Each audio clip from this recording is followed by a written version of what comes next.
السلام عليكم ورحمة الله وبركاته.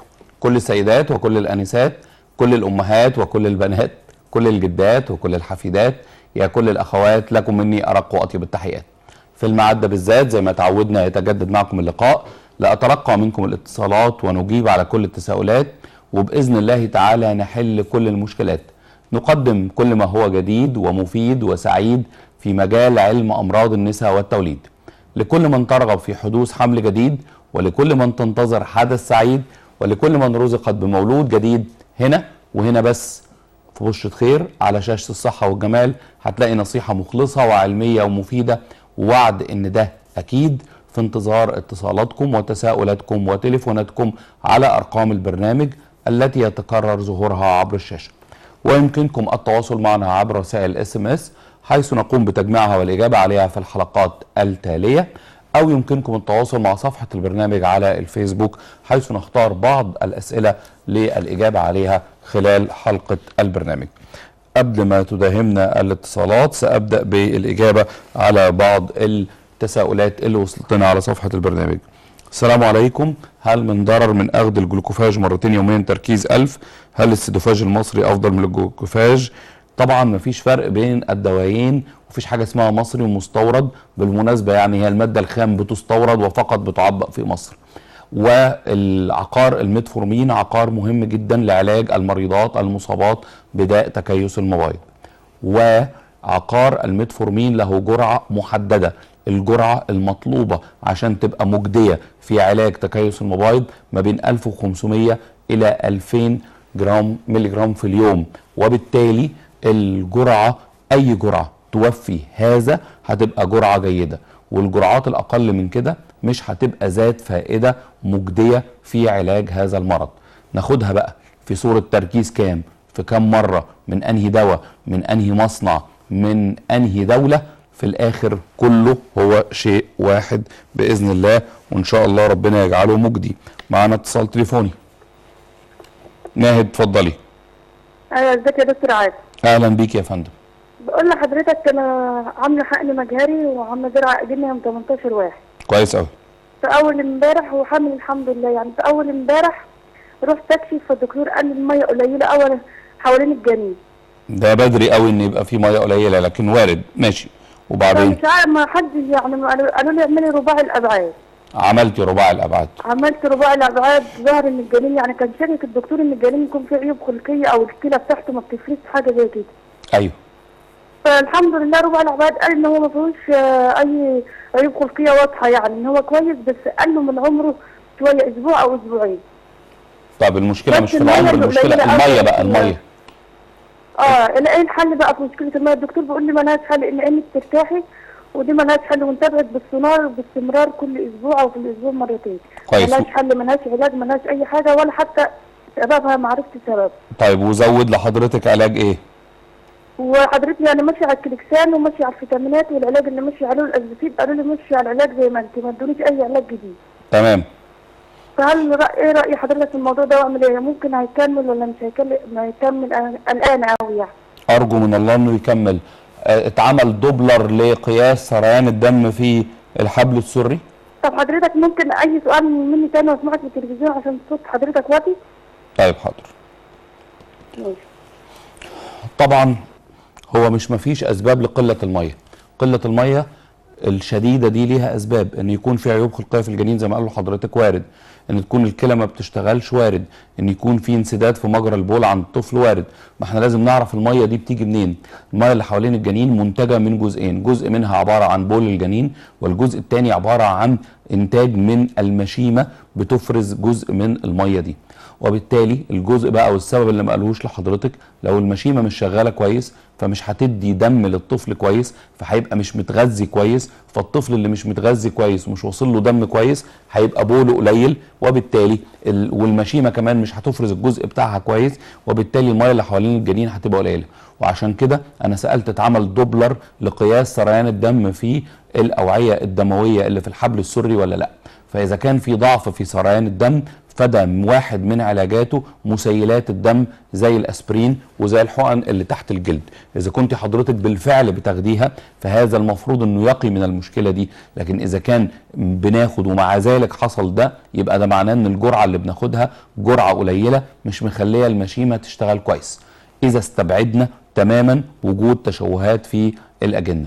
المشكله الحقيقه ان قله الميه حاجه بتؤثر بالسلب على فرص استمرار الحمل، لان معناها زي ما قلنا ان المشيمه مش شغاله كويس، ولان الميه القليله ليست بيئه جيده ليستمر الحمل والطفل عايش جواها. وممكن نتحمل ده ونحاول نعوضه ونحاول نزق زي ما بنقول كده بالتعبير الدارج الحمل لحد ما نعدي فتره خطر بعد اسبوعين 3 شهر. لكن اذا كانت المشكله باديه بدري قوي كده الحقيقه بتبقى فرص استمرار الحمل ما هياش منعدمه لكنها قليله نوعا ما. ارجو من الله ان ربنا يعني يخيب ظنوننا جميعا وان الحمل يكمل كويس. السلام عليكم. سهى سيد من اسماعيليه ارسلت لك رساله من 50 يوم متابعه مع حضرتك، ارجو ان نستخدم هذه اللهجات وتعالج من التكيس. باخد الدوره بتاخر 50 يوم، اخر دوره 21 مارس لم تاتي حتى الان ولست حامل. هذا الشهر مع التنشيط هل اخده عندما تنزل الدوره؟ هذا تكيس مبيض من درجه شديده، يستحسن المراجعه لان الافضل هو اجراء منظار العلاج التكيسات. معنا اتصال تليفوني، اتفضلي. حضرتك اقفلي التلفزيون لو سمحتي، اقفلي التلفزيون. ايوه يا دكتور حاضر معاك. اتفضلي. حضرتك انا حامل في الشهر التاسع، النهارده 11 يوم في الشهر التاسع، وعندي سكر حمل بس انا مظبطاه. كويس. يعني معليش من ساعه ما اكتشفته وظبطته يعني. وبعدين انا متابعه مع دكتورين، دكتور قال لي تولدي يوم 18 هيبقى 20 يوم في التاسع، ودكتور تاني قال لي تولدي يوم 14. فانا مش عارفه انسب ميعاد بقى الولاده، والحجم البيبي 3 كيلو. مفيش فرق بينهم يعني؟ انت شايفه ان في فرق شاسع وخطير ويستدعي ان حضرتك تكلميني عشان نقول الفرق بين يوم الولاده 14 ولا يوم الولاده 18؟ اللي قال لحضرتك الولاده بدءا من اليوم ال 14 تقدري تولدي ويبقى البيبي كويس، فبدءا من اليوم ال 14 دول يدخل فيهم يوم 15 ويوم 17 ويوم 18، مفيش اي مشكله على الاطلاق في انك تولدي في اي يوم من دول. المهم ان يحصل ولاده، وولاده كويسه، وولاده قيصريه، وولاده في مستشفى محترمه، وولاده في مستشفى يحضر الولاده دكتور اطفال، مش يقولوا لك هيبقى في دكتور اطفال وما يجيش، وولاده يشرف عليها استشاري اطفال، وولاده في مستشفى متوفر فيها حضانات، مش لان الطفل هيدخل حضانه لكن لاحتمال دخول الحضانه وانه هيحتاج متابعه حتى لو سكر حضرتك متظبط وسكر الحمل مظبوط، فالاطفال دول بيبقوا عرضه الى ان سكرهم ينخفض مش يرتفع بعد الولاده. دايما السؤال الغير علمي على الاطلاق اللي بنتساله هو انا عندي سكر حمل او جالي سكر وانا حامل او انا عندي سكر، هو الطفل هيورث السكر؟ لا، الاطفال ما بتورث السكر، بتورث الاستعداد الوراثي للسكر، والناس اللي حوامل وعندهم سكر بيتولدوا اطفالهم عرضه لانخفاض السكر بعد الولاده، ويجب ان يتابع سكر الطفل خلال اول 24 ساعه. عشان كده لازم الست تولد في مستشفى فيها رعايه طبيه وفيها وسائل للتعامل مع الطفل. وللاسف الشديد ان في صعيد مصر نلاقي الناس جايين يقولوا لنا انا ولدت في مستشفى خاصه، وفاكرين ان المستشفى الخاصه دي شيء يعني مذهل، وتطلع المستشفى الخاصه دي اقل مستشفى حكومي افضل منها، لان المستشفيات الخاصه في عرفهم عباره عن اوضه في شقه في عماره دكتور فاتحها وعاملها مستشفى، وتدخل من الباب تلاقي عيانين نايمين، ثم اوضه المكتب الدكتور فيها حمام، ثم مفتوح عليها اوضه عمليات، وبيسموا دي مستشفى. دي الوصف الطبي الصحيح لها او الوصف الصحيح لها اتعفف عن ان انا اقوله على الهوا. وست تفتح بطنها ويتعمل لها وبنج نصفي طبعا لان ما عندهمش اي امكانيات انها تعمل بنج كلي، ولا في دكتور اطفال يحضر، وبعد 3-4 ساعات ياخدوا الست ويروحوها المستشفى زي واحد كده يعني فاتح مركز اطفال عشان الرئه بتاع الجنين. ايوه. وبعدين بس انا خدت حقنه واحده بس، وما كان هي قالت لي هديك حقنتين، بس انا خدت حقنه واحده بس، وبعدين ولدت بعدها على طول. وبعدين دخلت حضانه وعندها الوقت 3 سنين، بس انا حامل دلوقتي في الشهر السابع. ايوه. الدكتوره اللي انا بتابع معاها دلوقتي قالت لي طالما الميه نزلت اول يبقى اكيد في ميكروب هو اللي خرق كيس الميه. فقالت لي اول حاجه اعملي لي اشعه على عنق الرحم اشوف الاول في محتاجه ربط ولا لا. فعملت اشعه، قالت لي لا خلاص العنق سليم مش محتاج ربط. ومشيتنا على نظام في اول كل بعد الشهر الثالث مشيت على نظام باخد مضاد حيوي زيستروسين 500 وفلاجيل. الزيستروسين لمده 3 ايام والفلاجيل لمده 5 ايام. وماشي على النظام ده كل اول شهر. قالت لي عشان الميكروب. بس انا دلوقتي بيجي لي وجع، بحس بمغص. وقالت لي خدي بورونتوجيس وبروجيس. ماشي على على البروجيس حبه الصبح وحبه اخر النهار. والبرونتوجيس قالت لي لما تتعبي خدي الحقنه. انا عايز اعرف دلوقتي هو اللي في مشكله في الرحم ولا ده حاجه من عند ربنا ولا ده سببه ايه؟ ثاني حاجه ان اسال بس قلت لها طيب اخد الحقنه عشان الرئه بتاع الجنين لان ممكن اولد في اي وقت. قالت لي لا ما ينفعش الحقنه قبل 30 اسبوع ملهاش لازمه. اخدتيها زي ما اخدتهاش. الحقنه تتاخد بعد 30 اسبوع اللي هي بتاع الرئه بتاع الجنين. فانا عايزه اعرف الكلام ده صح ولا لا، وايه سبب المغص اللي بيجي ده؟ هل هو عيب خلقي في الرحم ولا ده سببه ايه؟ ثاني حاجه عايزه اسال حضرتك سؤال، هل اكل التمر هو اللي بيعمل ولاده مبكره؟ ده وهم مصري. واضح؟ يعني شفت سيادتك بتتكلمي ازاي لحد ما وصلت الى نقطه ايه؟ الاستثاره. ده وهم مصري. وكل اللي بيقولوه الستات على النت وكل اللي بيقولوه المدعين انهم بيفهموا في الدين وان التمر يسهل الولاده ويدخل الست في طلق مبكر وهم ولي لذراع الايات القرانيه. ماشي يا دكتور. عايز اعرف حضرتك الدكتوره هل النظام اللي هي ماشيانا عليه ده صح مظبوط ولا مش مظبوط؟ هل هجاوب حضرتك حاضر. حضرتك قلتي كده مجموعة منتقاة من المعلومات، بعضها صحيح تماما وبعضها غير صحيح وبعضها غير صحيح تماما. طيب يعني بلاش عشان ايه نقول الفاظ بسيطة. يعني اولا الولادة المبكرة المتكررة التي يسبقها انفجار في جيب المية سببها ميكروب في المهبل يصعد الى كيس الحمل، هذا حقيقي ومثبت تماما، ونوع الميكروب معروف لكل من ذو بصيرة وقراءة في الطب. 2 ان يتعمل قياس لعنق الرحم عشان لو في ضعف يتعمل ربط لعنق الرحم. قياس عنق الرحم بالسونار غير مجدي في تقييم كفاءة عنق الرحم وفي تحديد احتياج السيدة لعملية ربط ام لا، وقعدنا نقول الكلام ده 100 مرة ومفيش فايدة. 3 عمل عملية الربط يزيد من احتمالية الالتهابات المهبلية وبالتالي هو لا يفيد في مثل هذه الحالات، وإذا أجري وحده قد يضر، لكن أخذ أدوية مع منع الالتهابات المهبلية المتكررة قد يجدي. الالتهابات المهبلية من ميكروب، هذا الميكروب يتأثر بالسلب باستخدام حضرتك المتكرر كل شهر لمضادات حيوية بالفهم، فيتضعف المناعة أكتر وتزيد من قسوة الميكروب. قبل الفاصل كان معانا اتصال، اذا كان معانا هناخده. الرساله دي اتكررت وحضرتك بعتيلي على الايميل الخاص بيا وعلى الموبايل الخاص بيا وعلى صفحه البرنامج. من فضلك نزل هرمون البرولاكتين الى 1 و15% بعد ما كان 20، وانا قلقه جدا من هذا الانخفاض الكبير.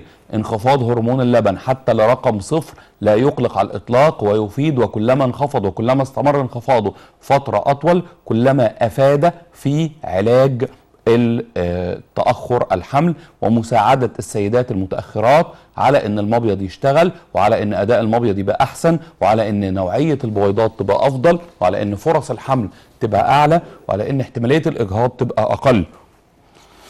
وبالتالي ارتفاع هرمون اللبن له الاثار السلبية اللي انا كنت بتكلم عليها دي، بيقلل كفاءة التبويض، بيقلل استجابة المبيض لأدوية التنشيط، وبيقلل فرص حدوث الحمل، وبيزيد من نسب حدوث الاجهاض.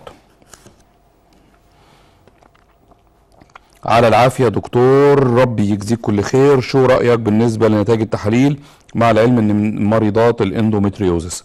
طيب التحاليل اللي حضرتك بعتيها ما فيهاش مشاكل. تحليل كمان السي ام 125. السي ام 125 ده واحد من دلالات الاورام، بيرتفع في الدرجات المتقدمه من مرض البطانه المهاجره، وارتفاعه بيعكس نشاط المرض.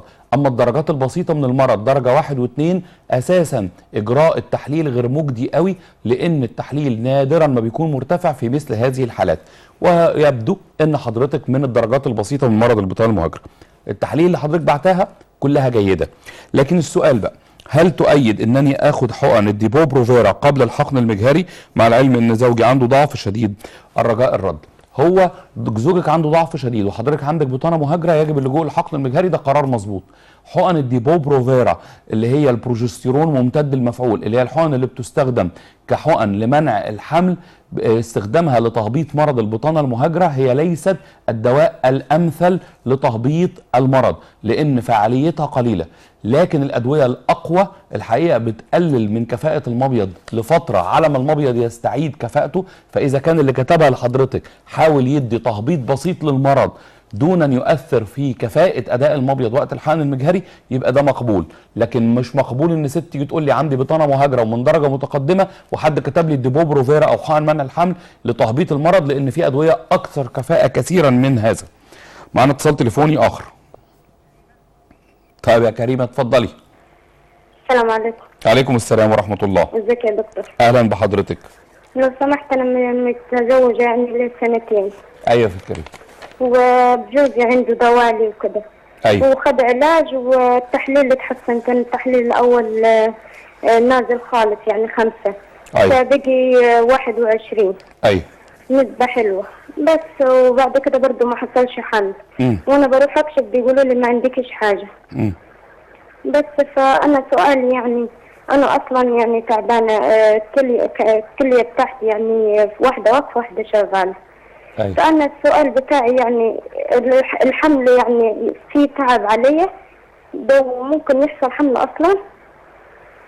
طيب الحمل فيه تعب عليكي وانت عندك مشاكل في الكلى؟ الاجابه لا.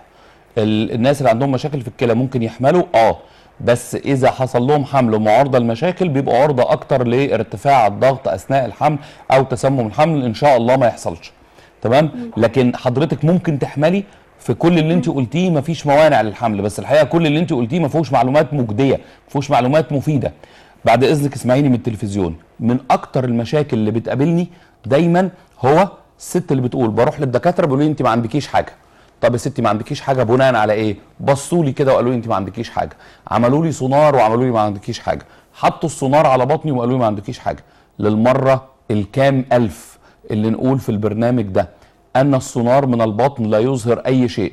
الستات بتقعد تبص على الدكاتره وهم بيعملوا لهم سونار من البطن، يحطوا السونار على بطنها ويبص على الشاشه يقول لها ايوه ايوه، وهي تبقى شايفه الشاشه دي سودة، وهي تبقى فاكره لان هو دكتور هو فاهم السودة دي ايه. السواد اللي هو شايفه زي السواد اللي حضرتك شايفاه، هو مش شايف اي حاجه، واذا كان بيقول اي معلومات فبيقولها تخيلا وتقولا. السونار من البطن لا يظهر اي شيء في سيده بتبقى عندها مشكله تبع امراض نساء، وفي سيده حامل في شهر ونص شهرين، ولحد شهرين من الحمل السونار من البطن غير مجدي ويجب عمل سونار مهبلي. لكن كمان حتى لو السونار اجري مهبليا ولم يظهر شيء فده مش معناه ان الست ما عندهاش شيء، لان مشاكل تاخر الحمل ليها علاقه بالهرمونات، فبدون تحاليل وبدون فحوصات وبدون فحص للهرمونات تبقى الامور منقوصه تماما. فحضرتك بتقولي لي قالوا لي انا كويسه، مفيش بناء على اي شيء، ولا تحاليل ولا فحوصات ولا اشعه بالصبغه ولا سونار مهبلي، فانا ما اقدرش اخد كلام حضرتك ده على محمل الجد. في بقى سؤال غريب جدا حقيقه، غريب جدا حقيقه. عندي سؤال ضروري لو سمحتوا. قبل اسبوعين عملت تحليل في البول والدم واتضح اني حامل، ثم عملت سونار خارجي تقصد من البطن، ما اسموش خارجي اسمه من البطن، وداخلي تقصد من مهبل ولم يظهر اي شيء، اي انه لا يوجد حمل. طبعا ده سخف اللي قال لحضرتك كده. لا يوجد حمل ازاي؟ الحمل بيعرف باختبار حمل، حضرتك حامل والحمل لم يظهر بالسونار كويس، وانا هل ممكن يكون عندي حمل خارج الرحم؟ نعم، وانا صار لي قبل سنتين حمل خارج الرحم والدكتور بيقول لا يوجد شيء داخل او خارج الرحم. حضرتك تروح للدكتور مباشره، دكتور متخرج من كليه الطب، لان هذه معلومات لا يمكن ان يقولها حد متخرج من كليه الطب، لان يجب حضرتك تعملي اختبار حمل رقمي في الدم زائد سونار مهبلي، والسونار المهبلي سيظهر الحمل وكيس الحمل داخل الرحم عندما يكون مستوى هرمون الحمل في الدم يفوق ال2000. اما قبل 2000 فحضرتك حامل ولا يظهر اي شيء على السونار داخل الرحم، ولو كان الحمل خارج الرحم فالحمل خارج الرحم لا يظهر بالسونار المهبلي حتى، ولكن يظهر عندما تنفجر الانبوبه وعندما يصبح هناك نزيف في الحوض، فيجب اللجوء لطبيب متخصص. ست حصل لها حمل خارج الرحم قبل كده، احتماليه تكراره فوق ال 20% ومش باين كيس حمل بالسونار، وحد بيقول لها انت ما عندكيش حاجه واصبري. تمام؟ هذا ليس طبا. لمعرفه ولتشخيص الحمل خارج الرحم يجب عمل اختبار حمل رقمي في الدم زائد سونار مهبلي عند طبيب متخصص.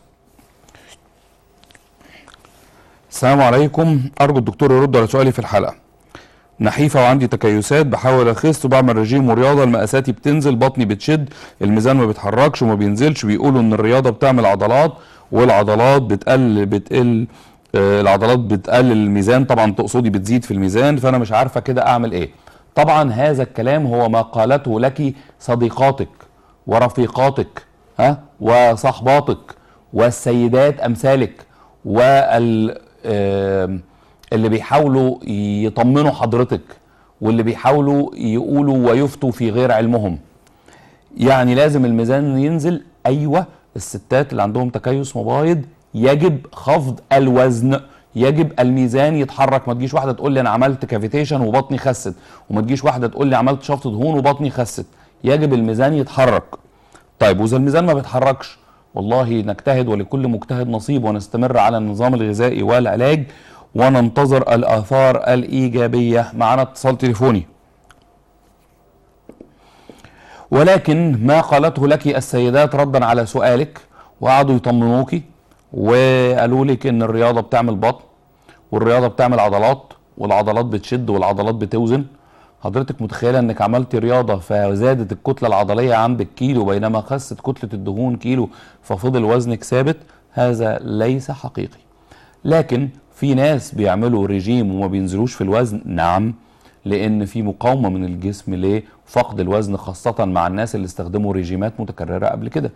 الحل ان انا افضل على العلاج بتاعي وافضل على النظام الغذائي، وارجو من الله ان افقد وزن، واسعى اني افقد وزن، ولم افقد وزن خلال شهر او شهرين او ما ابتدي اخد التنشيط اللي احنا افترضناه. ولقد قرأت بكل عناية ما قالته لك السيدات وكله ليس صحيحا على الإطلاق، وأرجو أن تبلغيهم مني رسالة ألا يفتوا في غير تخصصهم. حتى لو ردوا عليكي، ده في دكاترة اللي قالت لنا كده، فأرجو منهم ومن الدكاترة ألا يفتوا في غير تخصصهم. معنا اتصال تليفوني آخر. زهراء اتفضلي. السلام عليكم. عليكم السلام ورحمة الله.